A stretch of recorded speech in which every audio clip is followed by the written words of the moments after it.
So don't turn off your television set and switch to another channel. This is the way to go, and I am Norman Liss, and as you obviously can see, I'm wearing a mask. And the reason that I'm wearing a mask is that today's program is on the subject of masks. What we're talking about today is the mask exhibit that is now at the Pelham Arts Center. And it is a remarkable, colorful exhibit. And we're talking today to Alison Paul, who is the executive director of the Pelham Arts Center. Hi. And you brought all these masks along. We've got a lot to talk about and a lot to show. But why are masks used? I know you've got a great exhibit there that shows a whole variety of them. What are the purpose of having masks? We all use masks. We all have used masks from Little League days or sport days or wearing a mask on your face when you have germs. Masks conceal, they disguise, and they protect us. And they often do it in colorful ways. Certainly artists enjoy making masks, and even some of the functional masks that we're used to, a hockey mask or a baseball mask, have a certain element of design. We thought it'd be a great show. It's great color. And is there some mystery that's connected with masks? I think so. When you hide behind one, no one necessarily knows who you are. Put them on so we can not see who you are. Right. You can hide, you can disguise yourself, you can transform yourself. I think that's a big part of Transforming masks. is, these masks that we opened the show with, they are not actually part of the exhibit, are they? No. Our volunteers made these to sell for people to buy. There's something different, unusual.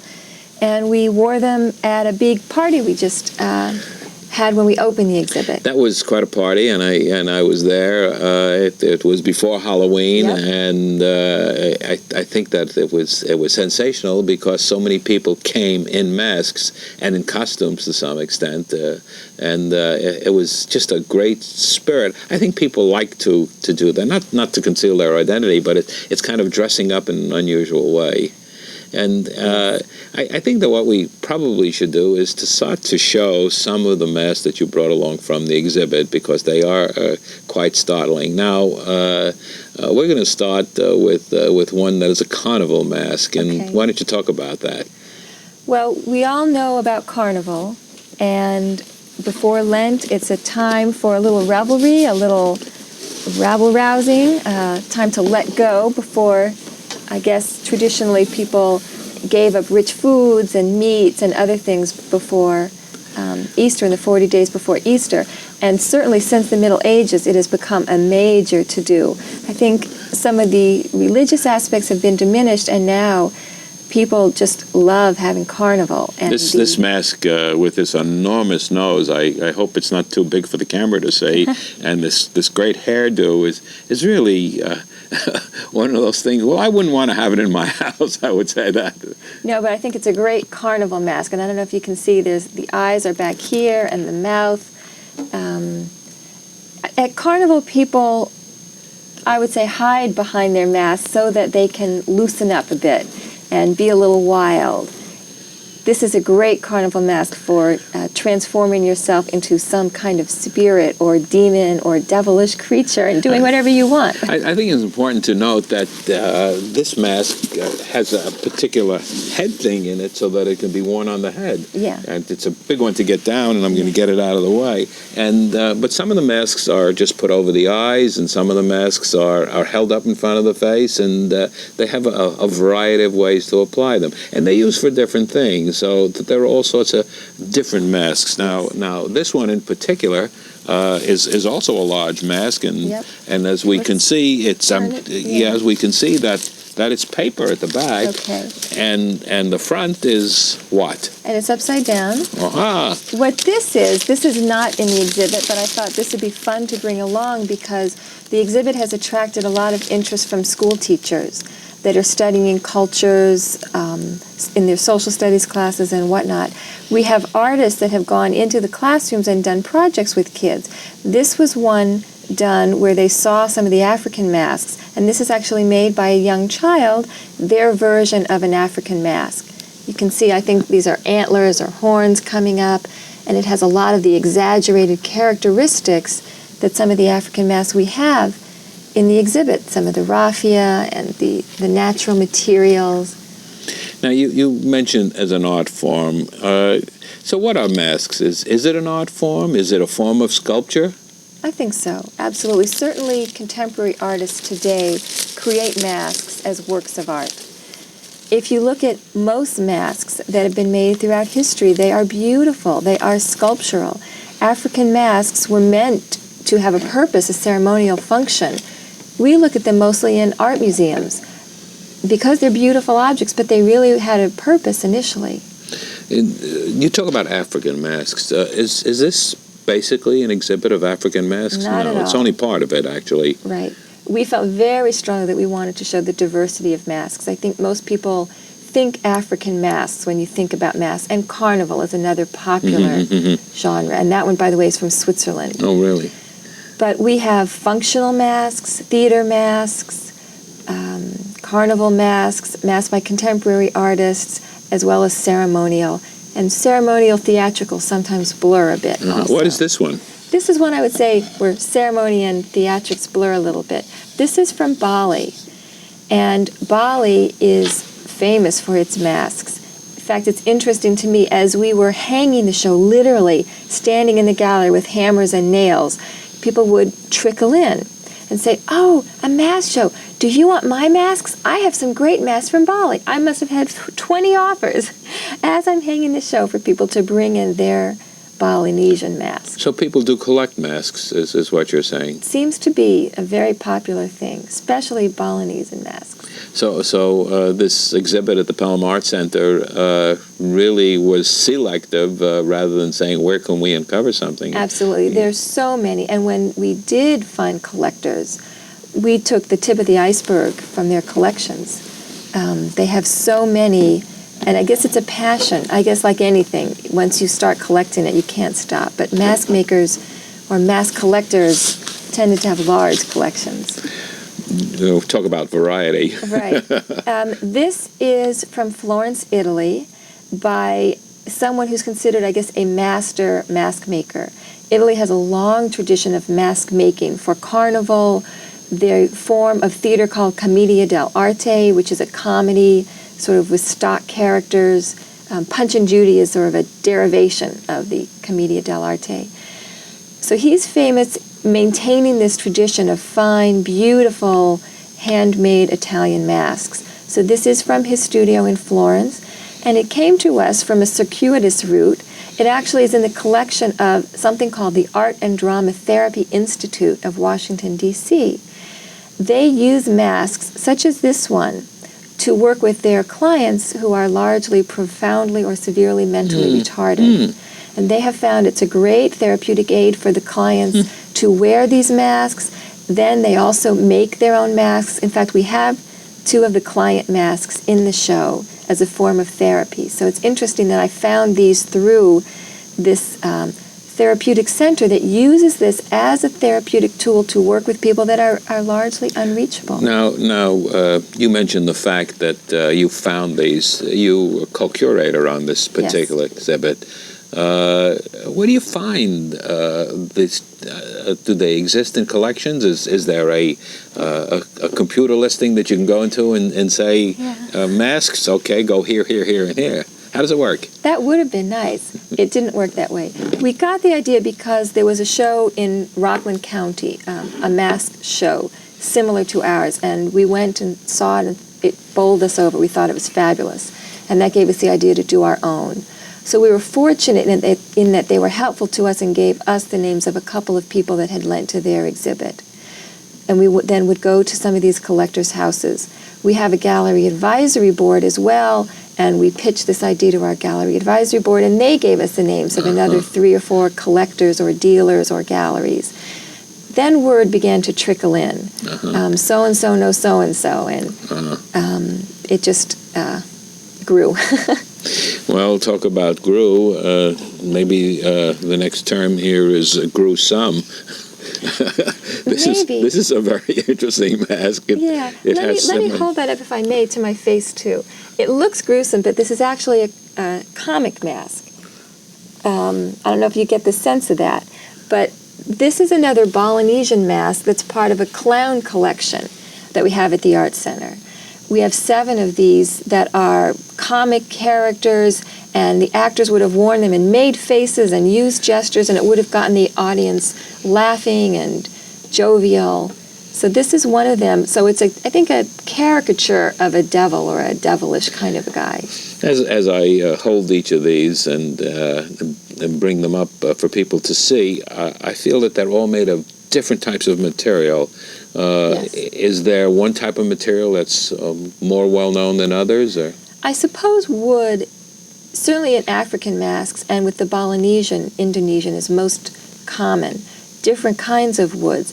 In Bali, there's a very soft wood that's very easily carved, and you can get all these great ins and outs. That's why Balinesian masks, I think, are as popular as they are. And in Africa, wood, and then decorated with other natural materials. In Italy and in other parts of the world, Mexico, we do have some Mexican masks. Paper mache is a very common form of mask. So different materials based on what was in the area where they originated. This next one is, well, you describe it. Certainly it's unique. One of the categories that we wanted to include was masks as an art form by contemporary artists. We sent out invitations to about 24 artists that had exhibited at the Art Center previously, over the course of several years, thinking that some of them might donate a mask for this part of the show. And in an auction that we had at the opening, I have 24 or 25 of these masks. Artists were so thrilled to make masks. Some had never made a mask in their life, and they made some and put them in the show. And the results are fabulous. I only brought one of them, so I hope people can come see these fabulously imaginative creations. This one is called Meditation Mask. It's filled with what I like to think of as thoughts across the forehead.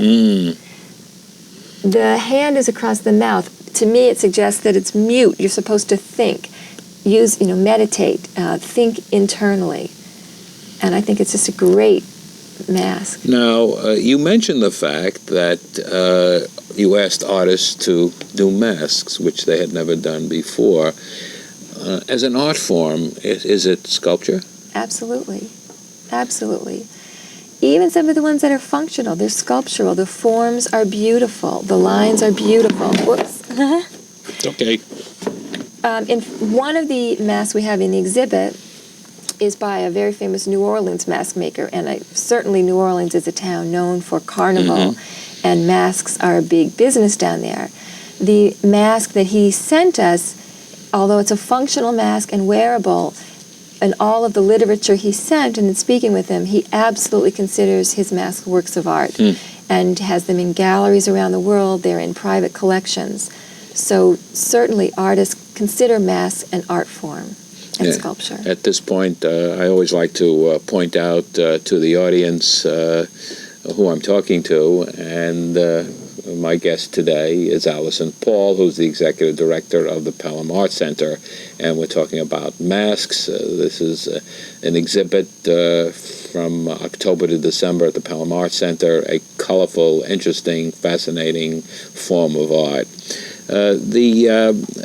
This whole feeling, Pelham Art Center, let's talk about it a little bit. You do diverse things, don't you? What's its thrust? What's its program? Diversity is a good word to summarize what we are. We're a community art center. We have a gallery with changing exhibitions. This is just one example. We do about 6 different exhibits a year. We like to show local artists as well as artists from all over. It's a real opportunity for local people to come and see something without the crowds that you experience at the Met, that sort of thing.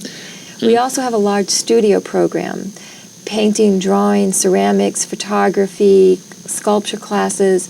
We start at age 2.5, and we don't stop. So you have an education program that goes on there, and is this children and adults? Children and adults, right through. So this is ongoing. Yes. This might be an appropriate time to tell our audience what number they can call for further information and directions on how to get to the Pelham Art Center. So what is that number? We're 914-738-2525. And we have 3 semesters of classes, fall, winter, which will start in January, and spring, and I know that they're predicting another bad winter. So I want to urge people to not be cooped up inside and come do something creative with us this winter. Yes, and I'll give you an opportunity to give that number again later on if people want to get a pen or pencil and paper ready, and we'll put it on the closing credits as well as we always do. So let's talk about some more masks now. Not only are the colorful masks, but you also have things which are very practical. A welder's mask. Right. What are some of the others? We have a welder's mask, we have an early diving mask, an aviator's mask with goggles. One of my favorites is a World War II tank commander's mask or goggles.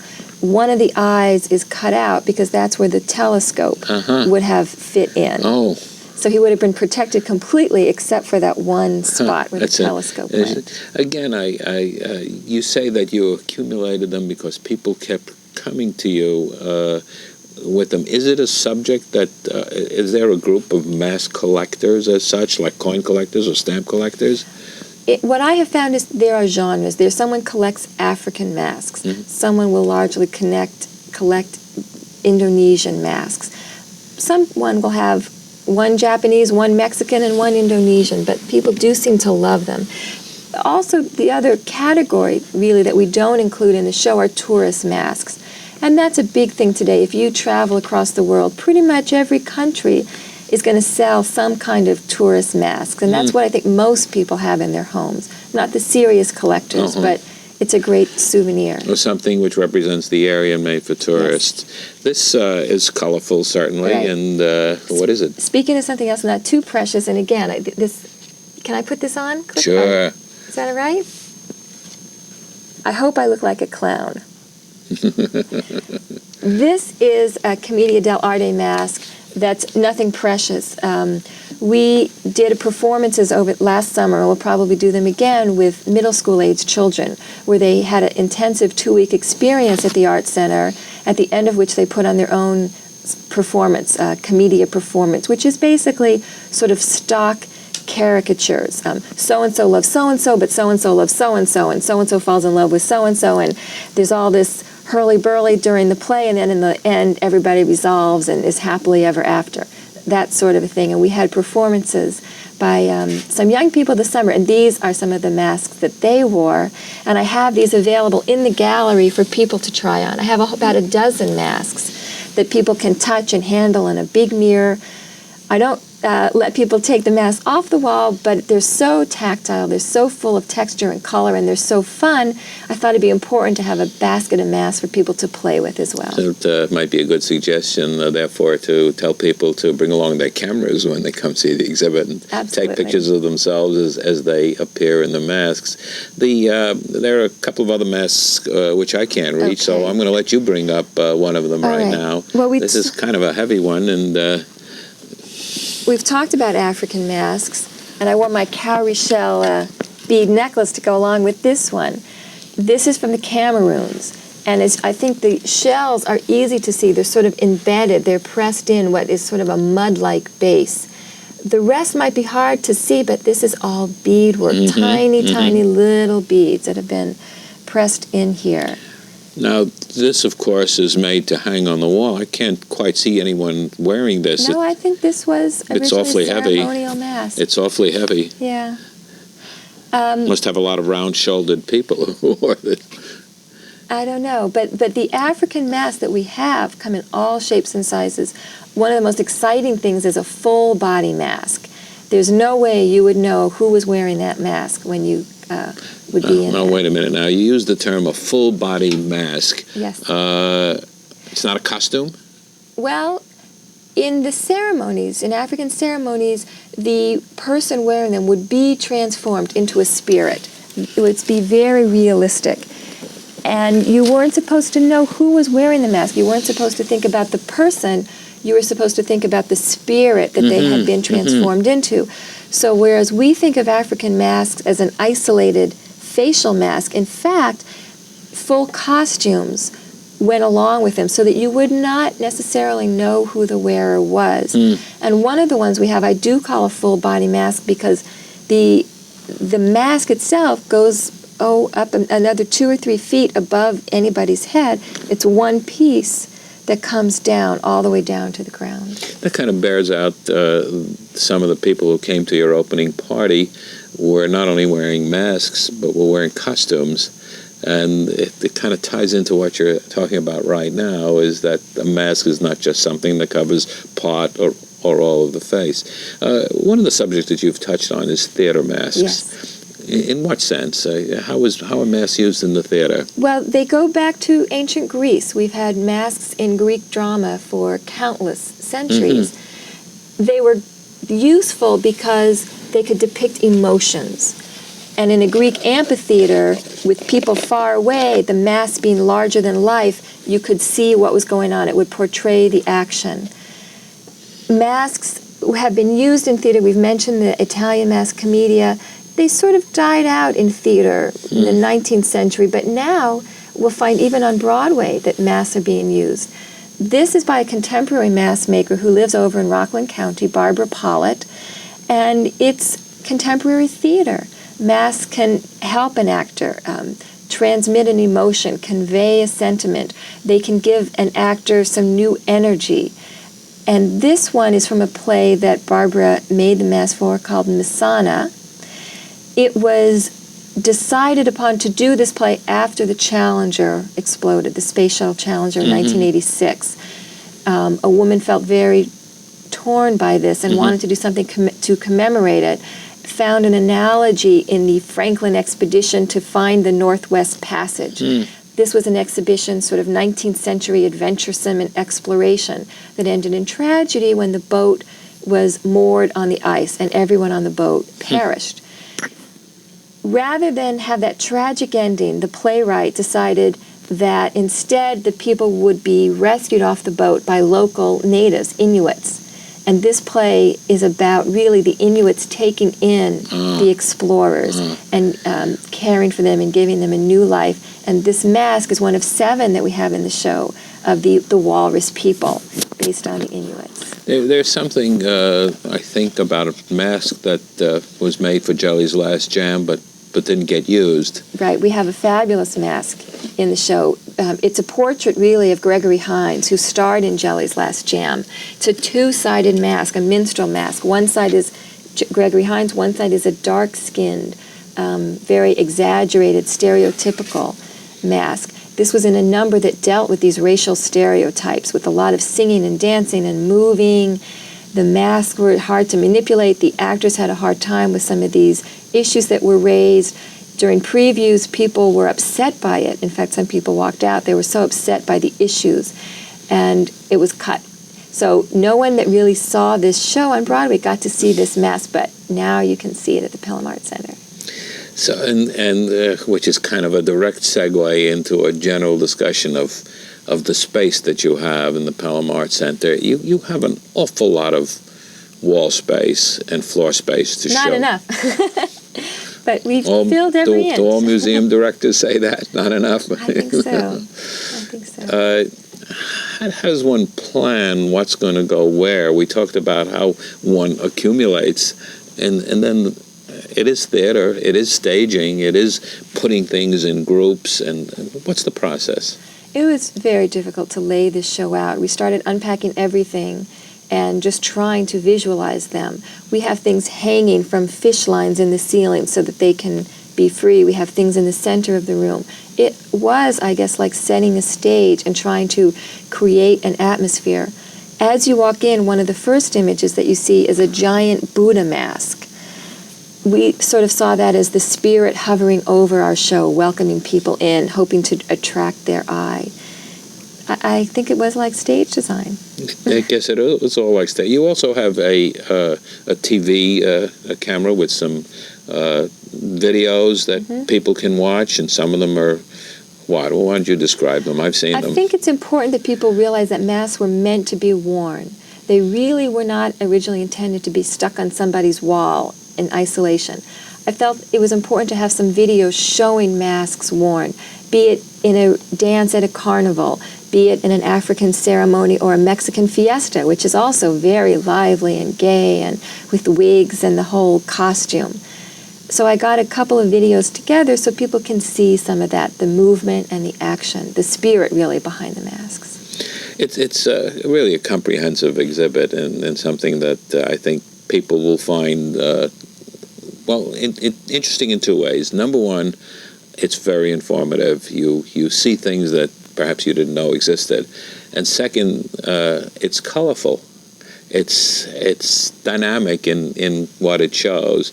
And of course, if you want to take it the other step to say an art form, why, then you're talking about something that's even beyond that.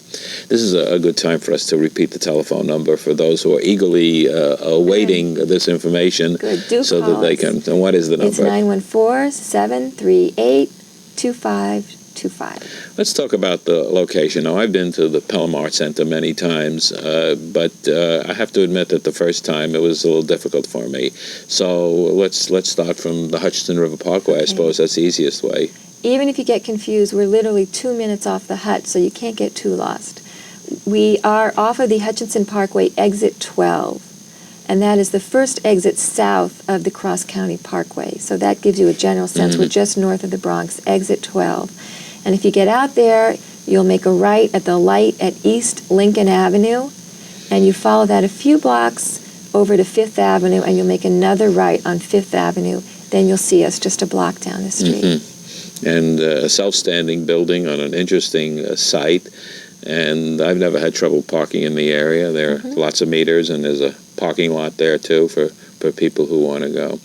Well, it's always a pleasure to have you here because the things that you do are interesting, and certainly this mask exhibit is a terrific one, and I'm so glad that I was able to see it, and I certainly encourage other people to go and see it as well, and I hope that the future, your additional exhibits as you plan them, as you go down the road, are going to be equally fascinating as we do it, and